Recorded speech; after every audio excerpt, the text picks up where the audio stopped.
Valentine's day. हाँ जी, OYO rooms, सही सही बता। वैलेंटाइंस डे आने वाला है, कितना करने का प्लान है? जितना हो जाए। अकॉर्डिंग टू आपको वैलेंटाइन डे को क्या बिकता है सबसे ज़्यादा? I think hotels room. OYO rooms. OYO room. 2 दिन है जहाँ पे आपको सेक्स मिल जाए, इसके चांसेस बढ़ जाते हैं, बहुत ज्यादा हो जाते हैं। मतलब हाई। वैलेंटाइन पे तो करना मना- पड़ेगा। मना नहीं है। प्लीज मना नहीं करेंगे। 11 ब्रेकअप हुआ है अभी तक। 11 ब्रेकअप।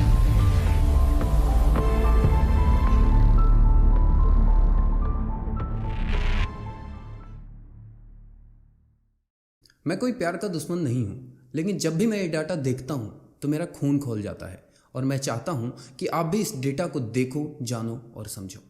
दोस्तों, इंडिया में 50% से ज़्यादा जो पॉपुलेशन है उनकी एज जो है वो 25 साल से कम की है, और अगर ओवरऑल 35 साल तक अगर हम ले लें तो 65% ऐसी आबादी है जिनकी उम्र 35 साल से कम है। इट सिंपली मीन्स कि हम कितने यंग कंट्री है और अपने पोटेंशियल का यूज करके हम पूरी दुनिया पर राज कर सकते हैं। लेकिन ये सारा का सारा पोटेंशियल आखिर जा कहाँ रहा है? हर साल इंडिया में 10 से 15 लाख लड़कियां सिर्फ वैलेंटाइन वीक में प्रेग्नेंट हो जाती हैं। ओयो रूम्स की बुकिंग 2023 में वैलेंटाइन डे के दिन 35% से ज्यादा इंक्रीज हुई थी। एक एक्स्ट्रा मैरिटल डेटिंग साइट ग्लीडन के सर्वे के हिसाब से 43% Indian women extra marital affair में इन्वॉल्व है, यानी कि वो किसी और के साथ संबंध में हैं और वो खुद भी शादीशुदा हैं। सिर्फ इतना ही नहीं, 41% इंडियन वुमेन जो हैं वो वैलेंटाइन डे अपने हस्बैंड के साथ नहीं बल्कि अपने लवर के साथ स्पेंड करना चाहती हैं। ये उस सर्वे में पता चला है। और इसका रिजल्ट क्या होगा? सीधा सामने है। इसका रिजल्ट है higher number of breakups and divorce. लेकिन आखिर ये हो क्यों रहा है? आखिर क्या प्रॉब्लम है वैलेंटाइन डे सेलिब्रेट करने में? क्या जो रिलेशनशिप में है वो शादी से पहले सेक्स नहीं कर सकते या फिर फिजिकल नहीं हो सकते? ये सारी चीजें आइए जानते हैं इस वीडियो में, और मैं गारंटी देता हूँ कि आफ्टर वॉचिंग दिस आपका माइंडसेट पूरा का पूरा बदल जाएगा। नहीं यकीन तो रुको लास्ट पॉइंट तक। तो सबसे पहला सवाल, ये क्यों हो रहा है?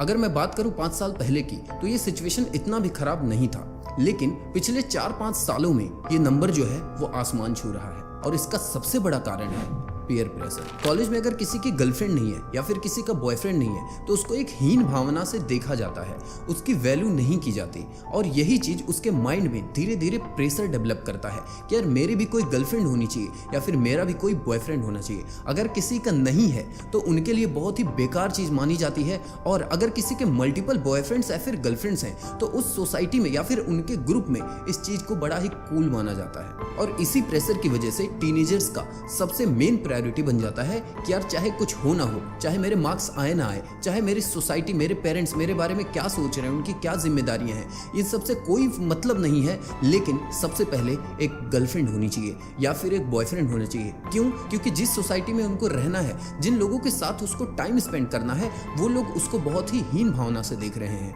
और ये प्रेशर उसको कहीं ना कहीं इस थॉट प्रोसेस में लेके जाता है कि मेरी भी गर्लफ्रेंड होनी ही चाहिए, and that becomes a priority for them. Second point is flow.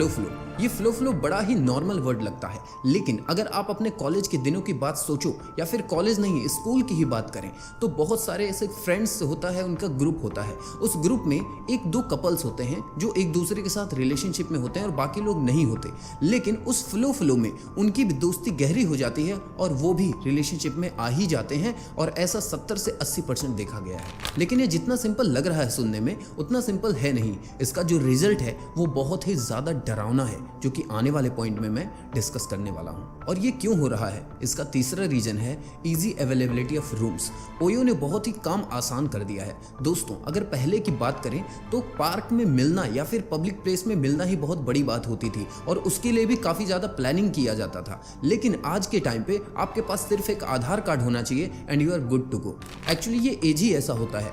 इस एज में, टीन एज में, सारे के सारे जो हार्मोन्स होते हैं वो अपने पीक लेवल पे होते हैं, और ऐसे में किसी से पब्लिक प्लेस पे मिलना या फिर बाहर मिलना ही बहुत बड़ी बात होती है। लेकिन इसी एज में, इसी जो पीक का हार्मोन्स का जो पीक चल रहा है, इस एज में अगर किसी लड़के को किसी लड़की के साथ, दोनों लोगों को अगर एक प्राइवेट रूम मिल जाता है तो सोचिए वहां पर क्या होगा। ऑब्वियसली फिजिकल रिलेशन, या फिर अगर डायरेक्ट बोलें तो सेक्स। तो आखिर क्या प्रॉब्लम है वैलेंटाइन डे सेलिब्रेट करने में? कोई प्रॉब्लम नहीं है वैलेंटाइंस डे सेलिब्रेट करने में। प्रॉब्लम है अनएक्सपेक्टेड एक्सपेक्टेशंस और ये इजी सेक्स गेम्स। जैसा कि मैंने आपको पहले ही डेटा में बताया कि ओयो रूम की जो बुकिंग है वो वैलेंटाइंस डे के दिन 2023 में ही, अभी ज़्यादा पुराना बात नहीं है, 2023 में ही 35% से ज़्यादा इंक्रीज हो गई थी। और अगर मैं आपको सिटी भी बता दूं कि कौन सा सिटी में सबसे ज़्यादा बुकिंग थी, तो वो सिटी था वृंदावन। तो वैलेंटाइन डे बाहर नहीं मना सकते, ओयो जाना ज़रूरी है क्या? देखो यार, सिंपल सी बात है, जो 80% ऑफ रिलेशनशिप होते हैं वो 1 साल से ज़्यादा चलते ही नहीं हैं। तो ऐसे केस में कोई गारंटी नहीं है कि आप जिस बंदे के साथ या फिर जिस भी लड़की के साथ आप फिजिकल रिलेशन बना रहे हो, कोई गारंटी नहीं है कि अगले साल वो आपके साथ रहेगा या फिर नहीं रहेगा। और ऐसे केस में आप अपने प्रीसियस मोमेंट को बर्बाद कर दे रहे हो। दोस्तों, सबको लगता है कि मेरा वाला अलग है या फिर मेरी वाली अलग है। एक कड़वी बात बताऊं, किसी का अलग या फिर किसी की अलग नहीं है, सब यही बोलते हैं। आप 10 लोगों से पूछो, सब यही बोलेंगे कि मेरा वाला अलग है और मेरी वाली अलग है। विचार करना इस पे। तीसरा पॉइंट कि क्या जो लोग रिलेशनशिप में हैं वो सेक्स नहीं कर सकते? दोस्तों, मैं इस पे जा ही नहीं रहा हूँ कि जो रिलेशनशिप में है वो सेक्स कर सकते हैं या फिर नहीं कर सकते हैं। ये उनका अपना पर्सपेक्टिव है, ये सब्जेक्टिव मैटर है और उनका अपना बिलीफ सिस्टम क्या कहता है ये उस पर डिपेंड करता है। बस मेरा मानना ये है, और मैं यहाँ पर इस पॉइंट के बारे में बात कर रहा हूँ कि ये वैलेंटाइंस डे में ज़्यादा क्यों हो जाता है, आखिर इसकी क्या वजह है। अब देखो, इस चीज़ को अच्छे से समझो क्योंकि यहाँ पर बहुत ही थिन लाइन है। एक होता है कोई भी चीज़ प्लानिंग से करना। सपोज दैट आप दोनों रिलेशनशिप में हो और आप लोग सोच रहे हो कि आप लोग को फिजिकली इन्वॉल्व होना चाहिए, वो अलग पॉइंट है। उसमें आप प्लान करोगे, हर एक चीज़ सोच समझ के करोगे। और दूसरा जो पॉइंट है वो है प्रेशर में करना। प्रेशर में क्यों? कोई आपको दबाव दे रहा है? जी नहीं। लेकिन ये जो वैलेंटाइन डे का प्रेशर है ना, ये बहुत बड़ा होता है। अब मान के चलिए कि आप किसी को पसंद करते हैं, किसी को लाइक करते हैं और आप सोच रहे थे कि चलो उसको मैं प्रपोज करूंगा, लेकिन अब अगले ही हफ्ते वैलेंटाइंस डे है। अब गारंटी है 99% लोग ये सोचेंगे कि मैं उसको इसी वैलेंटाइन डे में प्रपोज कर दूं। अब ये क्या हुआ? प्लानिंग बहुत ज़्यादा कम हो गई। आपको सिर्फ 1 हफ्ते का टाइम मिला। अब 1 हफ्ते में आपसे जो बन पाएगा आप करेंगे। आप एक्सट्रीम जाएंगे, आप दोस्तों से बात करेंगे, उनसे सलाह लेंगे, आपसे जो बन पाएगा आप वो करेंगे उसको प्रपोज करने के लिए। ये पहला केस है। दूसरा केस ये है कि सपोज दैट आप ऑलरेडी रिलेशनशिप में हो, कुछ महीने या कुछ साल हो गए हैं और आप सोच रहे हो कि अब क्या किया जाए, और इसी में वैलेंटाइंस डे आ गया। अब आप लोग प्रेशर में ये वाला प्लानिंग कर लोगे कि चलो इतने साल से हम रिलेशनशिप में हैं, अब इस रिलेशनशिप को नेक्स्ट लेवल पर पहुंचाया जाए, यानी कि फिजिकल इन्वॉल्वमेंट, आगे बढ़ना, यानी कि ओयो बुक करना। फाइनली बात वहीं पे आके खत्म होती है। तो अल्टीमेटली ये जो दिन है वैलेंटाइंस डे का, ये आपके अंदर एक प्रेशर क्रिएट करता है, एक सेंस ऑफ अर्जेंसी क्रिएट करता है। अर्जेंसी किस चीज़ की? कि यार अब वैलेंटाइन डे आ गया, अब तो आगे बढ़ते हैं ना, इसमें करना चाहिए। सभी करते हैं, सब हर जगह यही बातें हो रही हैं, आपके कॉलेज में, आपके दोस्तों में, हर जगह यही बातें हो रही हैं और आप फाइनली बिना सोचे समझे एक दूसरे से बात करते हो और इस चीज़ का डिसीजन ले लेते हो। अब ये डिसीजन लेने के बाद होता क्या है? क्यों डिसीजन लेते हो? और आपके डिसीजन लेने के बाद में सामने वाला एग्री क्यों हो जाता है? क्योंकि उसको भी तो जाके फ्लेक्स करना है कि इस वैलेंटाइन डे में मैं निपट गया या फिर मैं भी निपट गई। और वो जो डाटा आया था ना कि 10 से 15 लाख जो लड़कियां हैं वो वैलेंटाइंस वीक में प्रेग्नेंट हो जाती हैं, वो इसी अर्जेंसी का नतीजा था। इस वजह से मैंने वो डेटा आपको स्टार्टिंग में ही बताया था और उसका रीजन था अर्जेंसी। सेंस ऑफ अर्जेंसी उनके माइंड में आ जाता है and sense of urgency leads to unplanned sex. अब इसका सबसे बड़ा पॉइंट जो मैंने आपको स्टार्टिंग में ही बोला था कि impacts on society, your mind and your future.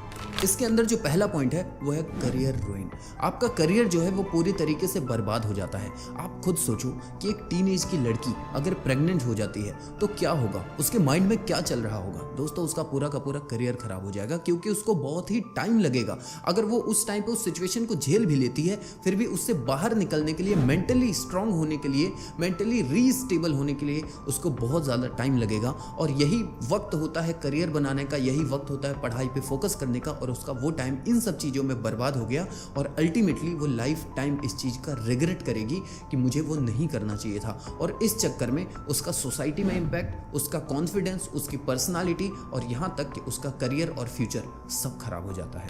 और अगर वो फाइट नहीं कर पाई तो सेकेंड पॉइंट है एक्स्ट्रा मैरिटल अफेयर्स। अगर एवरेज देखें तो इंसान 2 से 3 रिलेशनशिप से गुजरता है, लेकिन ये जमाना तो जेनजीज का है। यहाँ सेक्स पहले होता है और इंट्रोडक्शन बाद में। तो जेनजीज के जमाने में ये जो नंबर है ये इसके डबल से भी ज़्यादा है। अब इसका इम्पैक्ट क्या होता है कि you are used to having multiple partners कि आप यूजुअल हो जाते हो उस चीज से, आपके लिए कॉमन बात हो जाती है मल्टीपल पार्टनर्स रखना। और इसका इम्पैक्ट क्या है मैंने आपको पहले ही डेटा में बता दिया, मैं फिर से रिपीट करता हूं कि इसका इम्पैक्ट ये हो जाता है कि वही इंसान जो यूज्ड टू हो चुका है मल्टीपल पार्टनर होने से, उसको फर्क नहीं पड़ता शादी के बाद भी क्या वो रुक जाएगा, नहीं रुकेगा। और यही चीज वो डेटा रिफ्लेक्ट करता था जो मैंने आपको ऑलरेडी बताया कि जो ग्लीडन नाम का एक्स्ट्रा मैरिटल अफेयर वाला जो डेटिंग साइट था, वहां पे जो सर्वे हुआ था उससे यही पता चला था कि 43% जो वुमेन है उनका एक्स्ट्रा मैरिटल अफेयर है और 41% जो वुमेन है वो वैलेंटाइंस डे अपने हस्बैंड को छोड़ के अपने लवर के साथ सेलिब्रेट करना प्रेफर करती हैं। अब इससे क्या प्रॉब्लम है, वो उनकी पर्सनल लाइफ है, वो कुछ भी करे, लेकिन इससे प्रॉब्लम ये है कि इसकी वजह से उनके रिश्ते खराब होते हैं और नंबर ऑफ ब्रेकअप्स और नंबर ऑफ जो डाइवोर्स है वो बहुत ज़्यादा हाई हो जाता है। तो ये क्यों हो रहा है, इसके रूट कॉज को अगर हम समझे तो वही टीनेज में की गई गलती, वही टीनेज में लिए हुए इमैच्योर और अर्जेंसी में जो आपका डिसीजन था वो आपके पूरी लाइफ को अफेक्ट कर रहा है टेक्निकली। आखिर ये हो क्यों रहा है, आखिर क्यों वो अपने हस्बैंड के साथ नहीं बल्कि अपने लवर के साथ वैलेंटाइन डे सेलिब्रेट करना चाहती हैं? इसका सबसे बड़ा कारण है और इस पूरे वीडियो का जो सबसे बड़ा विलन है, जिसको बादशाह आप कह सकते हो प्रॉब्लम की, वो है सोशल मीडिया। पहले तो कॉलेज में या फिर स्कूल में सिर्फ दोस्तों का प्रेशर होता था, अपने आसपास के लोगों का प्रेशर होता था, लेकिन आज के टाइम पे आप सोशल मीडिया से, आप इंस्टाग्राम से एक क्लिक दूर हो, आप स्नैपचैट से एक क्लिक दूर हो, यानी कि एक क्लिक में आप एक ऐसी दुनिया में एक्सपोज हो जाते हो जहां पे आप सबका लाइफ स्टाइल देख सकते हो और अपने लाइफ के डिसीजन को अल्टर करते हो सिर्फ कुछ चीजों की वजह से। सोशल मीडिया का बहुत बड़ा इंपैक्ट है आपकी लाइफ में। तो अगर जानना चाहते हो कि सोशल मीडिया कैसे आपके माइंड को दीमक की तरह चाल रहा है और आपकी जिंदगी को बर्बाद कर रहा है, आपके लाइफ में सारे एक्सपेक्टेशंस के, सारे सपनों के, सारे गोल्स और प्लानिंग्स की धज्जियां कैसे उड़ा दे रहा है, तो आप ये लेफ्ट वाली वीडियो देखो। और अगर आपको लगता है कि आप इस कैटेगरी में हो ही नहीं तो कंग्रेचुलेशन सबसे पहले। और आपके लिए मैं राइट वाली वीडियो सजेस्ट करूंगा जिसमें एक लंबा पॉडकास्ट है जिसमें मैंने ऑलरेडी डिस्कस किया है एक बंदे ने कैसे 0 से 100 करोड़ की कंपनी बनाई। और ये 33 मिनट का पॉडकास्ट है, आसान नहीं है देखना, इसीलिए मैंने आपको कहा कंग्रेचुलेशन अगर आप इस कैटेगरी में नहीं हो, क्योंकि सिर्फ आप ही उस चीज़ को कंज्यूम कर सकते हो। तो दोस्तों मिलता हूँ आपसे इन्हीं दोनों वीडियो में, तब तक के लिए नमस्कार and yes I am back.